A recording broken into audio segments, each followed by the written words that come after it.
He was feared by Romans and their emperor long before his shadow ever reached their walls.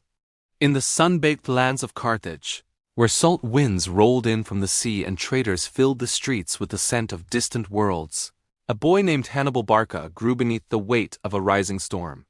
Carthage was wounded then, its pride scarred by Rome, yet something fierce simmered beneath its defeat, waiting for a hand bold enough to unleash it.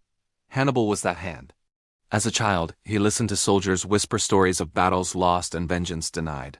He watched his father, Hamilcar, pace the beaches like a lion robbed of its territory. And when Hannibal stood at an altar and swore an oath never to be a friend of Rome, the words didn't tremble. They rang like iron striking stone, a promise that would shake the world.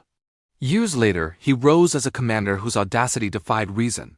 Instead of meeting Rome on open ground, he chose to cross the world's impossible barriers. First, the Pyrenees. Then, the treacherous Rhine River. And finally, the Alps, those jagged giants where even the skies seemed to reject life. His army froze, horses fell.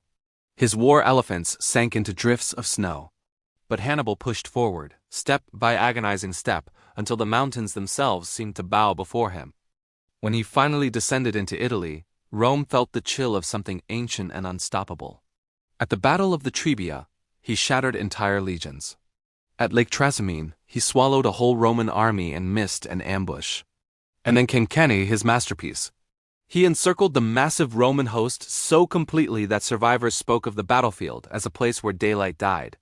For the first time, the empire built on discipline and conquest knew true terror. Across the city, children were hushed with the same whispered warning: Hannibal is at the gates. He roamed Italy for years, undefeated, a phantom king in a country that wasn't his own. Even when Carthage failed to support him, even when the tides of war finally shifted against him, Rome still flinched at the mere mention of his name.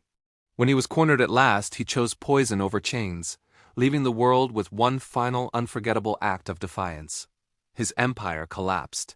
His city was eventually burned to the ground. But his legend never dimmed.